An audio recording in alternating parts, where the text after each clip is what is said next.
Après ces quelques heures et un repas sur les auspices de l'agent plus si secret dans le restaurant pivotant Pis Gloria, il est temps de changer de décor.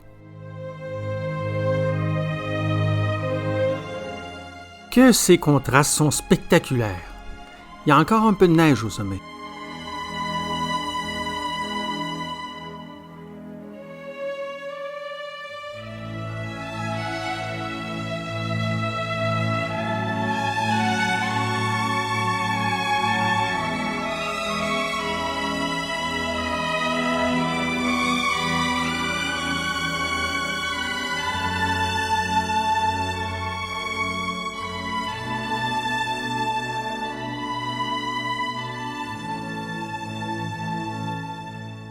Muren.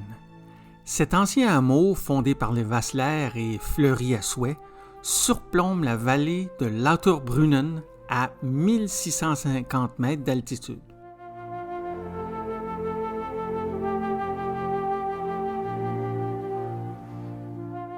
Il est le plus haut village du canton de Berne à être habité toute l'année et le point de départ idéal pour des randonnées avec ses 200 km de chemin accessibles.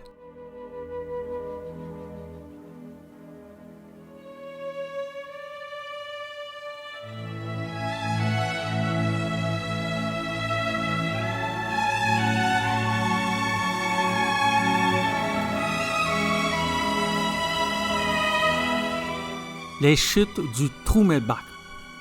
Constituées d'eau de la fonte du glacier de la Jungfrau, elles forment un ensemble particulièrement saisissant, tant acoustiquement que visuellement. Jusqu'à 20 000 litres d'eau par seconde se précipitent au travers des gorges.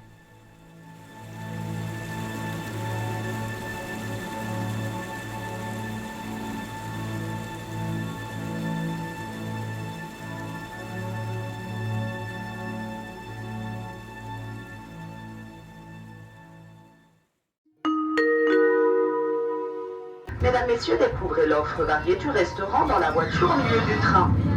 Des places sont encore disponibles en ce moment. Nous vous proposons de nombreux produits à l'emporter également. Le personnel du restaurant sera ravi de vous accueillir. Une journée tournée essentiellement sur le transport vers la fameuse station de Zermatt. En 2h15, top chrono.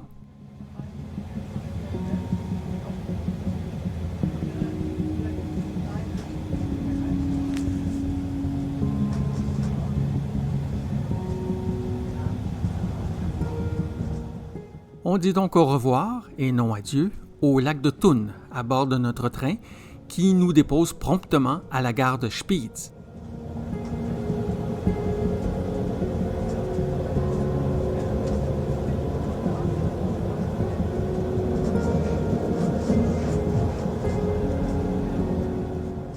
Nous changeons de quai pour monter à bord du prochain train, qui nous mènera cette fois jusqu'à Visp, en passant par Frutingen et Kandersteg. De là, la topographie du sud du canton de Berne force un long passage en tunnel.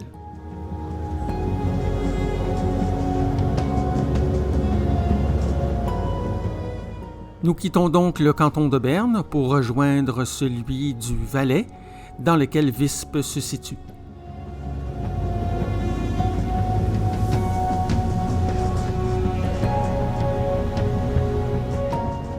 C'est à partir de là que se fait le dernier tronçon pour Zermatt.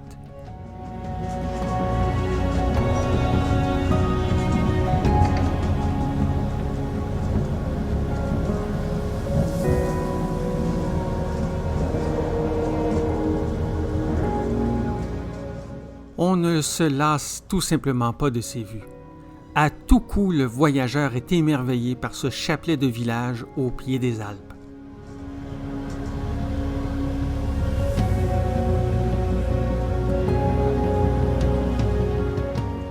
Encore une fois, les contrastes sont à couper le souffle. Et ce n'est pas juste parce qu'on est en altitude.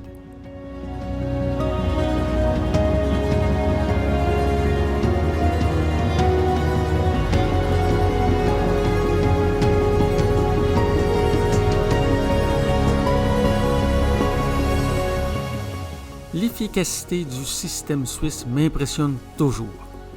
De la signalétique claire, des transferts fluides, des annonces trilingues et un confort inégalé sont les ingrédients pour faire apprécier le voyageur son itinéraire et le délester du stress qui y est parfois associé.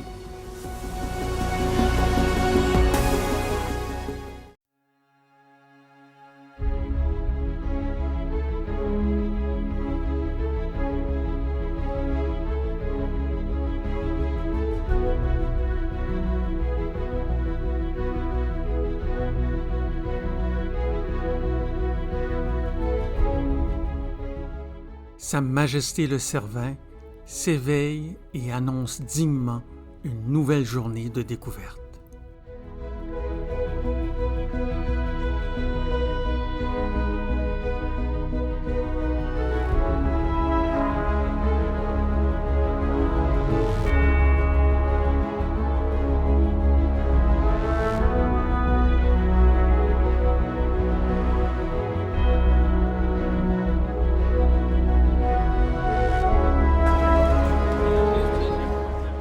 On a beau être au milieu d'une tonne de touristes, dont nous sommes finalement. Dans ce réputé centre de villégiature qu'est Zermatt, la magie opère. Le soin apporté aux façades est sans pareil. Les boutiques, boulangeries et autres horlogers de luxe ont tous mis du leur pour rivaliser de coquetterie.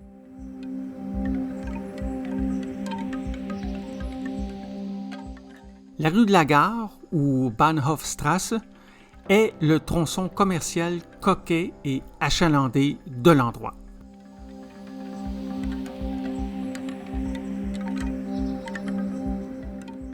Le bruit des valises à roulettes est assourdissant, les taxis électriques sont partout, toutes voitures autres sont proscrites à Zermatt, et les gens prennent la rue d'assaut. Qu'à cela ne tienne.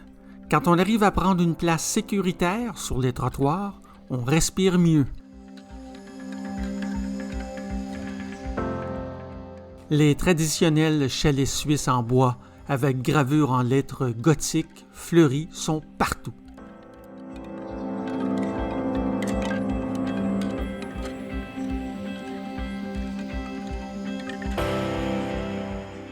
Il fait chaud à Zermatt, mais l'humidité n'y est presque pas présente, ce qui rend les 10 000 pas assez tolérables.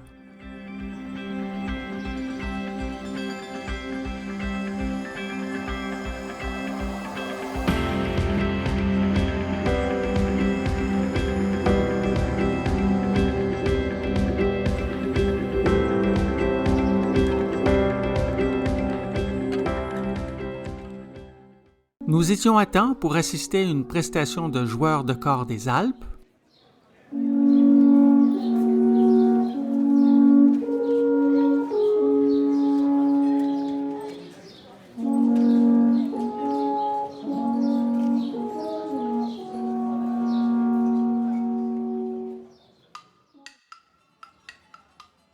Suivi de la parade bicotidienne des chèvres à cou noir.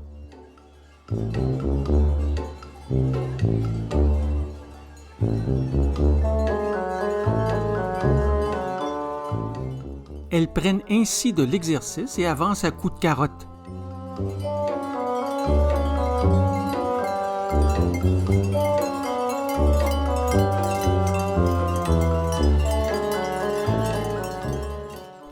L'une d'elles semble avoir repéré Julie d'ailleurs.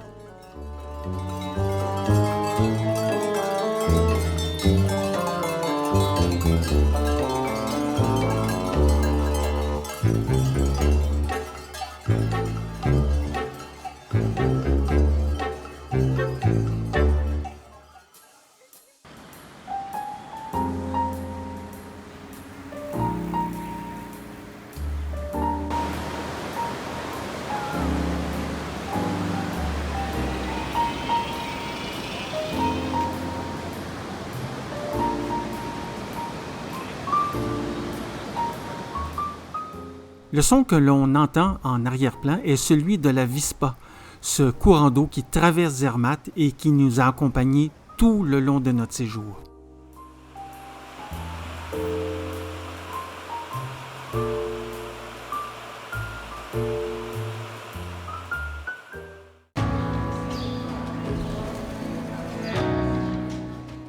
Qu'est-ce que le Gornergrat?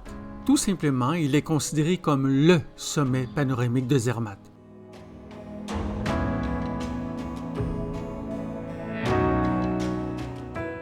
En tout cas, si cette vue sur le Cervin est une référence, alors c'est réussi.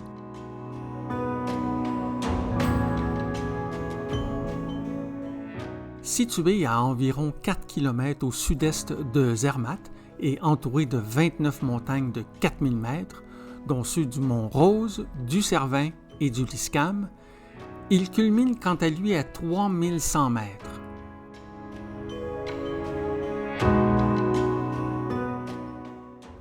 Nous l'atteignons grâce au non moins fameux Gornergratbahn, cette voie de chemin de fer à crémaillère ouverte en 1898, un trajet charmant et féerique.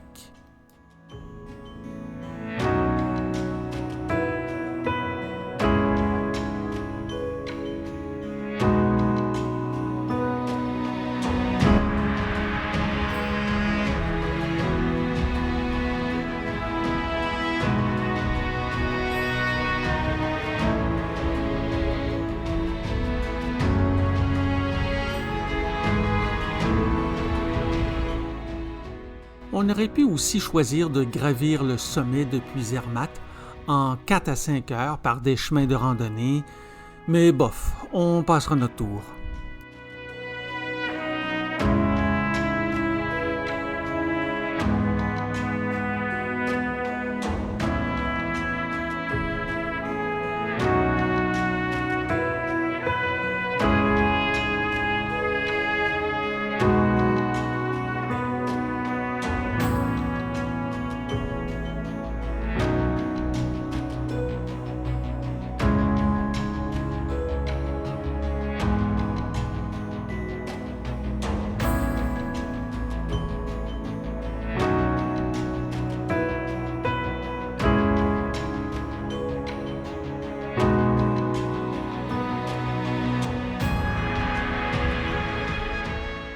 De 1976 à 1983, l'Observatoire accueille le télescope de 1 mètre de l'Observatoire de Lyon. Dans l'Observatoire Sud se trouve un radiotélescope de 3 mètres.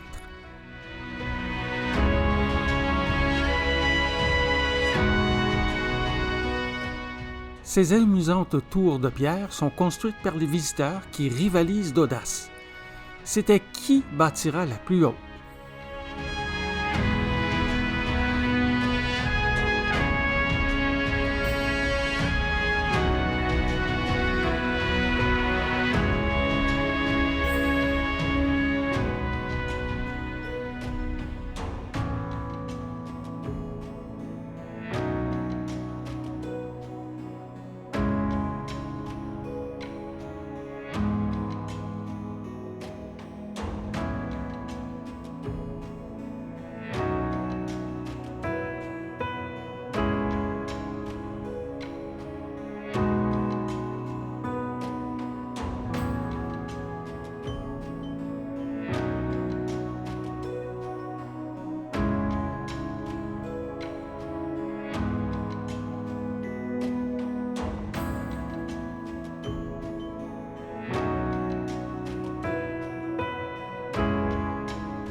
Avouez qu'on est assez loin des terrasses les plus branchées du plateau Mont-Royal. Un retour tout en douceur couronne ces journées, ma foi, qui frisent la perfection.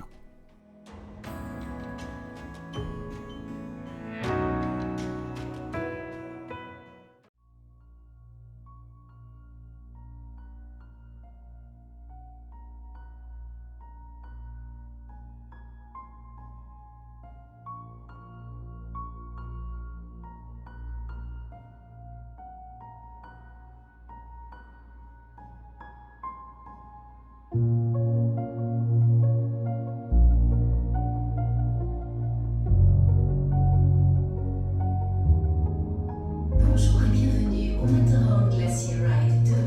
Profitez de votre voyage avec les Zermattbergbahn. Vous allez vous rendre à Testa Grigia, juste à la frontière italienne, en passant au-dessus du fascinant glacier du Théodule. Il a fallu des années de planification et un véritable travail de pionnier pour enfin concrétiser la liaison à l'année entre Zermatt et la station italienne de Breuil-Cervignat.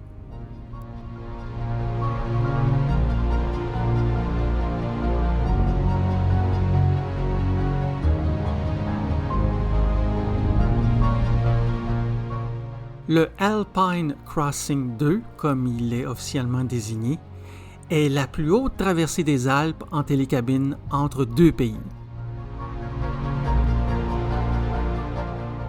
Avec un panorama alpin à couper le souffle comme décor, ce nouvel itinéraire est synonyme de sensations fortes, de luxe et de summum de confort.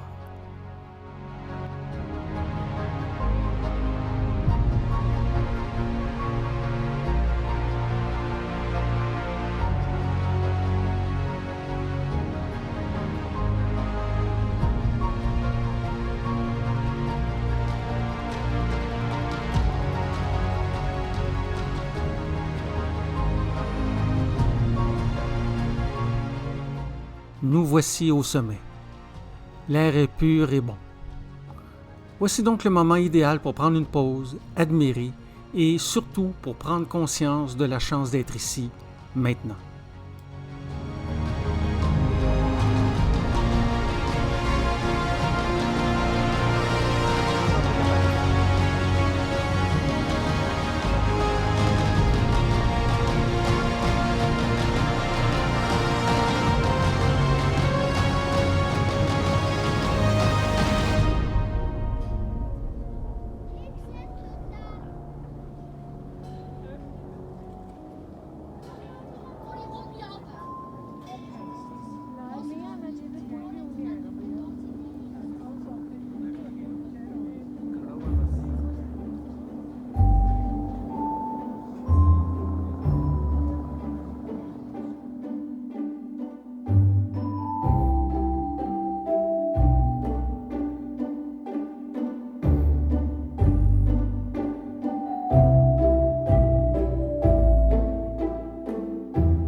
La chance a voulu qu'on l'inaugure officiellement quelques jours avant notre arrivée.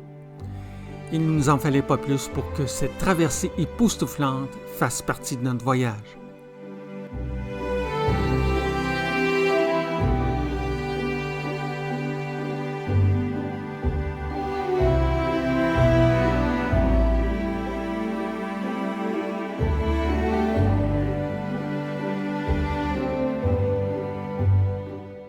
Une expérience hors du commun.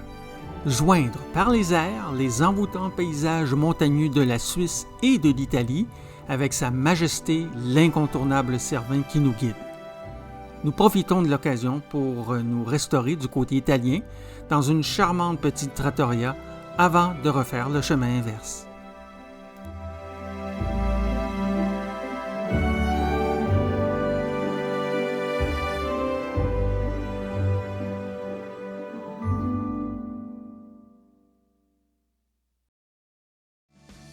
Dans le prochain épisode, un moment charnière. On fait le pont entre le Valais et les Grisons en empruntant d'innombrables tunnels et viaducs. Tout ça à bord du fameux Glacier Express.